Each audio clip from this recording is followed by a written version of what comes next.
Today, I want to share with you all the different words that we use to talk about families in English.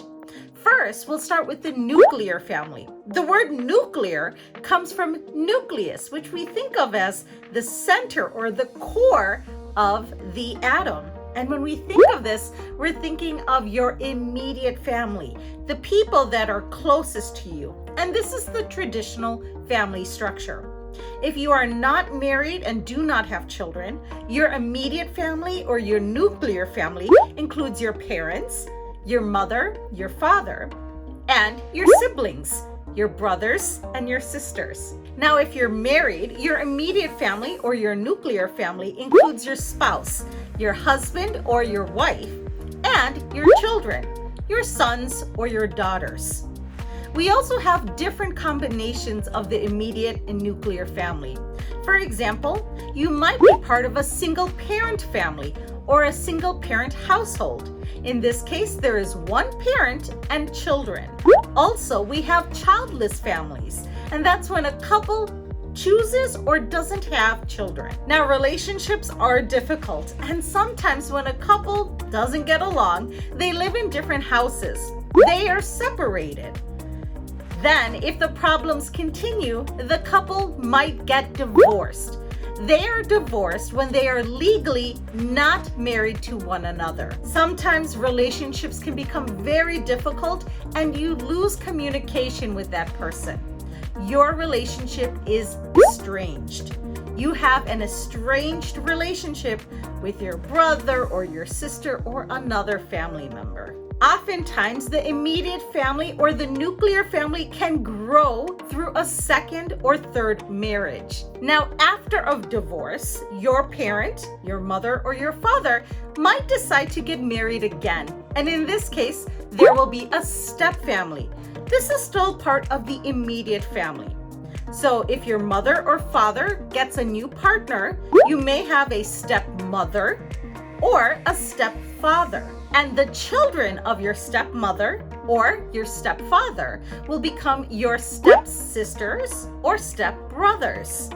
They are your step siblings. Also, your mother or your father will have a stepdaughter or a stepson. Once again, these are the children of their new spouse. Now, if your parent decides to have a new child with your stepmother or your stepfather, then you will have a half sibling.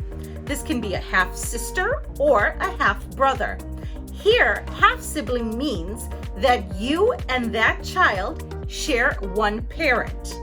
Your half sister or half brother may have the same father or mother as you. Now let's talk about our extended family. And when we think of the word extend, I want you to think of growing or widening. And here we're widening our definition to include all the relatives who don't live in our household. Let's start with our grandparents. These are the parents of our parents. So the father of my mother is my maternal grandfather, or my grandfather on my mother's side.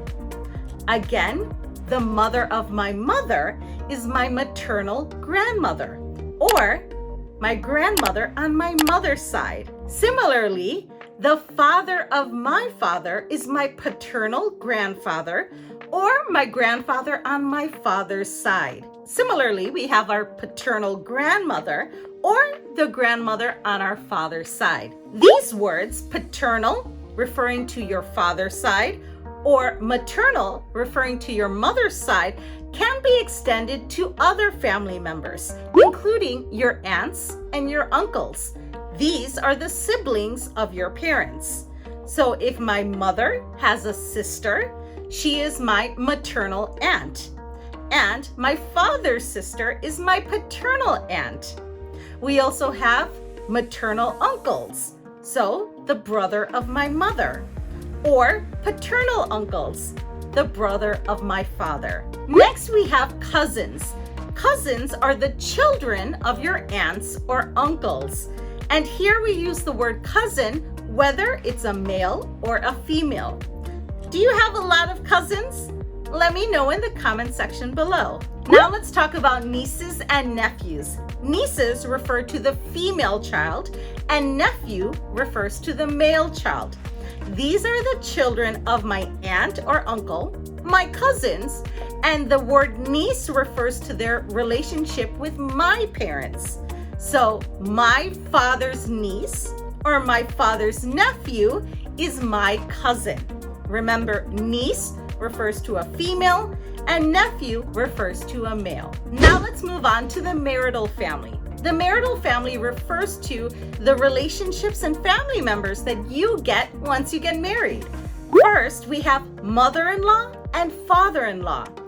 These are the parents of my spouse, and I am their daughter-in-law. My parents have a son-in-law. That's my spouse. He is the son-in-law of my parents, and my parents are his mother-in-law and father-in-law. Now let's talk about sisters-in-law and brothers-in-law. These terms are used to refer to the spouse of your sibling or your spouse's sibling. For example, my husband has a sister. She is my sister-in-law. My brother has a wife. She is also my sister-in-law. So we can use these terms, sister-in-law and brother-in-law, once again for the spouse of your sibling or your spouse's sibling. Now let's talk about generations. Generations refer to people around the same age. For example, your grandparents' generation, your parents' generation, your generation, and your children's generation. Next, we can refer to ancestors to talk about relatives who have come before you. For example, your parents, your grandparents, your great-grandparents, and so on. Generally, we use the word ancestor with 4 generations away from you and further. So not for your parents, grandparents, or great-grandparents. On the other hand, we have the word descendant, and this refers to people who come after you. For example, your children, your grandchildren, and your great-grandchildren. Similarly, we use the word descendant with generations 4 and further away from you. And generally, these generations are not alive or not alive yet. Now that we've covered vocabulary for family, click or tap the screen now to check out another of my videos, and I'll see you there.